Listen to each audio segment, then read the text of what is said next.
Na sua vida, você se considera uma esponja?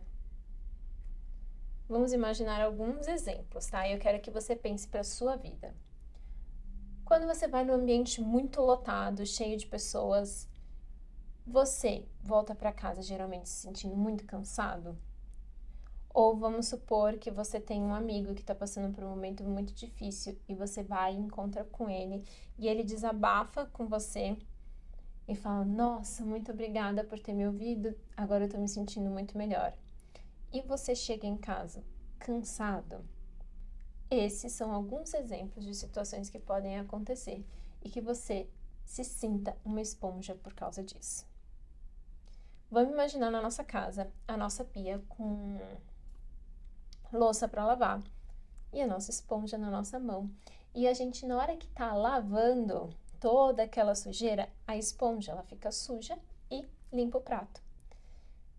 Mas se a gente não faz a limpeza apropriada na esponja, ela fica inutilizável e é descartada.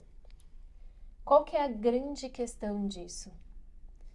Se a gente não aprende a se posicionar com confiança, amorosidade e a gente só doa a nossa essência sem estar conectado e ancorado, a gente não influencia o meio, a gente simplesmente é influenciado por ele.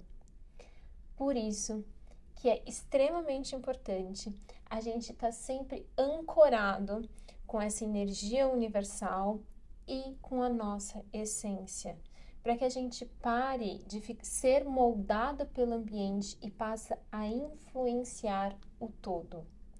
Eu já falei em um vídeo aqui sobre o quanto que a gente não precisa se proteger.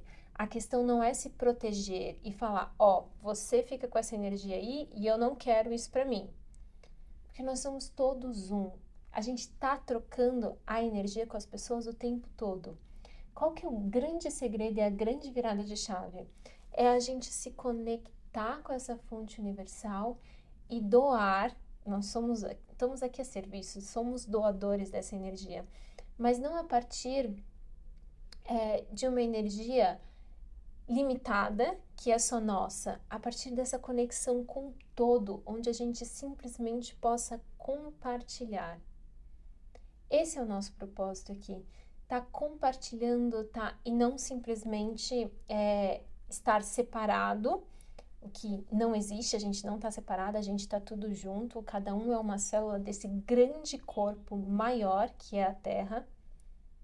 Então não adianta a gente tentar falar, não, você fica com aqui e eu fico aqui. O que a gente precisa fazer, e eu já falei no vídeo anterior, que eu vou deixar aqui na descrição para que você possa ver, é estar ancorado com essa energia superior e compartilhar. Quem é reikiano já sabe, principalmente os meus alunos, porque eu falo muito sobre isso. O quanto que o reiki nos ajuda a estar conectado nesse campo de energia superior, muito maior, através dos símbolos. No reiki a gente usa os símbolos para que a gente se sinta com mais vitalidade. Ele funciona como um banho, né? Limpando o nosso corpo de todos os bloqueios e coisas que a gente absorve durante o dia e preparando o nosso corpo para que a gente possa compartilhar e irradiar ainda mais. Então, imagina o que o sol faz na nossa vida, né? Quando ele chega, ele compartilha toda a luz que ele tem. Toda a luz, ele não faz segregação de para você sim, para você não. Ele irradia toda a luz para que todos possam absorver isso, influenciando todo o meio. E eu sinto que esse é o nosso maior papel e o nosso maior propósito, ser quem nós somos, ancorados com a nossa essência, para que a gente possa compartilhar tudo aquilo que a gente é. E uma recomendação de filme que fala muito sobre isso de uma maneira muito mais fácil de ilustrar e perceber é Profecia Celestina. Se você ainda não viu, eu recomendo. Então a reflexão que eu queria deixar aqui é: você está sendo uma esponja na sua vida ou você está sendo como o sol, irradiando e espalhando tudo que você tem para todos? Gratidão.